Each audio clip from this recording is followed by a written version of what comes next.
Hello and welcome to today's Up to Thrive Manage Your Mind Mindful Moment. Welcome to Up to Thrive, your go-to podcast for women's wellness in midlife, designed to educate, support, and inspire you to live your very best life. And now your host, Dr. Karina Sims. So I've recently had a visit with my daughter. It was the longest visit at home with her we've had for years. And during the time she was here, my son also came and stayed for a couple of weekends. So we got to spend a bit of time together in a way that we just don't really get to do much anymore now that they're grown and out of the house and building their own lives for themselves.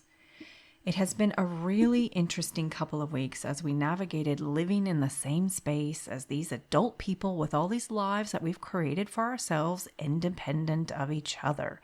So it was like a temporary merging of these new worlds, I suppose. There was some really beautiful memories made that I will absolutely treasure, but there were also some challenges that came up that really surprised me. Challenges I had really not expected. Challenges that found me sitting with my journal in the sunroom in the quiet space of an early morning, going right back to basics, to the practices that I started so many years ago when I was trying to free myself from unnecessary suffering. This experience of going back to the basics, I thought, was such a great illustration of how powerful these practices can be. So I decided to share my experience today on today's Mindful Moment in hopes that it's helpful for some of you too. So at the end of our nearly 2 weeks, as the kids were enjoying some time out and about together, something happened, as they often do between siblings, I think, where one wasn't happy with what the other one was doing.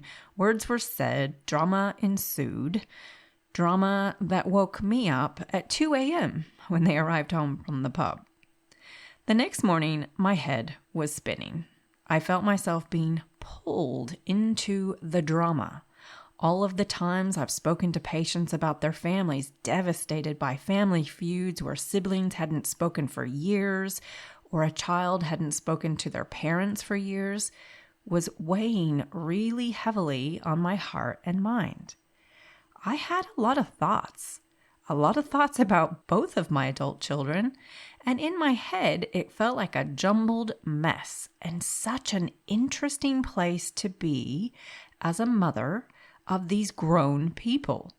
I was very aware that it is no longer my place to ground one for a week or make them kiss and make up. So I took advantage of some quiet time in the sunroom while everyone was still asleep, and I broke out the thought models. Now, in case this is your first time hearing about the thought model, I talk about it a lot. It comes from a lady called Brooke Castillo, and I think it is the absolute best framework I've ever seen for seeing how our thoughts and emotions are related and how they drive the results that we get in our lives. So a brief review of the thought model. It goes like this. A circumstance causes us to have a thought. The thought causes a feeling. We act or we don't act based on the feeling. And our actions or inactions give us our results. When I'm overwhelmed by a gazillion thoughts and a jumble of emotions, I find that the thought model really helps me put things into perspective and to see where I'm practicing unhelpful thoughts. Thoughts that are going to lead or have led to results I really don't want in my life. So if you don't like the results you're getting in your life, the thought model is so powerful in helping you trace them back to the thoughts that are responsible. So I started with the circumstance. The circumstance was the facts as they had been relayed to me. No drama, just he said, she said, he did, she did. The circumstance isn't positive or negative until I have a thought about it. And I did have some thoughts. I had a lot of thoughts. So off I went, dumping all those thoughts on the paper. I had thoughts for her, I had thoughts for him, I had thoughts that just weren't going to serve any of us. I did have some thoughts that were more helpful than others. So as I explored all the thoughts, I could see exactly why my head was spinning. because there were so many feelings attached.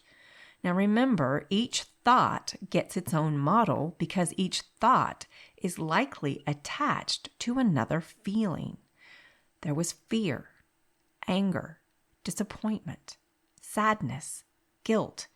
These were some pretty heavy feelings and so helpful to see where each one of them was coming from. For each thought, I asked myself, do I want to keep this one? Is this serving me or my children? Is it helpful? And I'm telling you, I did have some pretty unhelpful thoughts. After all, I am human. And I could see how those thoughts could lead to actions and results that were not the results that I wanted. So then I asked myself, what result do I want? Now remember, we have no control over the other humans. I know it sounds funny to say it because it makes sense, right? But a lot of us really think that we do have control. And a lot of us really would just love to have control sometimes of the other humans, but we just don't. And especially now that these humans are grown adults with their own lives. No control. But what do I have control of? Me. How I show up. So really, any result that I wanted had to be something that I had control over, which then led me to the absolutely most powerful question I could have asked myself. Eventually, I asked myself, how do I want to show up? How do I want to show up in this situation for my children as their mother? What I landed on was that they're adults. This is their business. It really isn't any of my business. This is between them. I want to support them, each one of them, and love them unconditionally and not judge them and offer advice only if they want it. And then I considered the advice that I might give and where that comes from and how that could impact them. So by the time my daughter got up, she was first out of bed, I felt pretty clear about where I stood and how I wanted to show up. And it was a really good thing that I'd done this work because she was really out of sorts. And I don't think she'll mind me saying, but she isn't a stranger to drama. She does like a little drama, I think. So I suggested we go for a walk. The ridiculous week of over 40-degree weather had just broken, the heat wave had passed, and it was a beautiful, cool morning. So off we went for a long walk together, and then we sat down by the lagoon, and I was able to just be fully present for her and ask her some really good questions so that she too could make sense out of all the thoughts that were bouncing around in her head. By the end of the walk, she felt so much better and felt more clear about where she was at and had much more perspective. By the time we'd finished our walk, my son had already left the house on his 3-hour drive back home. I gave him a ring, and we had an absolutely beautiful conversation. Because of the work I'd already done that morning, again, I was able to be fully present and patient. My intention was to support and love and offer advice if he wanted it. It was probably one of the longest phone conversations we've ever had, and it was absolutely beautiful. He told me essentially how much he appreciated me showing up the way that I had. He told me that he thought it was rare that a mother and a young man his age could have the kind of discussion that we had just had. And he was so grateful. He felt supported and loved. During each of the conversations I had with my babies, and yes, they'll always be my babies, I'm sure you know what I'm talking about if you're a mom, I told them I had asked myself the question, how do I want to show up here? And then gave that question back to them. Funnily enough, both of them asked me what my answer was when I asked myself that question, and I told them.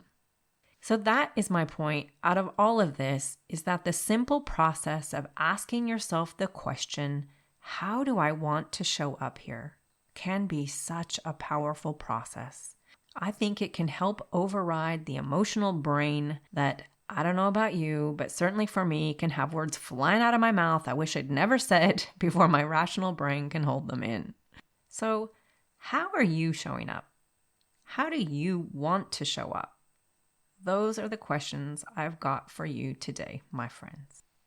I hope you've enjoyed this Manage Your Mind mindful moment. And if you have, and you can think of someone else who might enjoy it, please pass it on. And don't forget to rate and review the podcast to make it more visible to those who might get something out of it too. Hey, before you go, if you're a midlife woman who wants to feel better in your body, whether that means improving your health, building strength and confidence, or working towards weight change in a kinder, more sustainable way, I have created something especially for you to support you. It's called the Midlife Health and Body Reset Kickstart Guide, and it's a free 7-day foundations guide to help you understand what's going on in your body in midlife and what actually makes a difference from here. You can download it using the link in the show notes. And if you're ready to take things even a step further and you'd like personalized support, you're welcome to join me inside the Midlife Reset. It's my coaching program for midlife women who want clarity, accountability,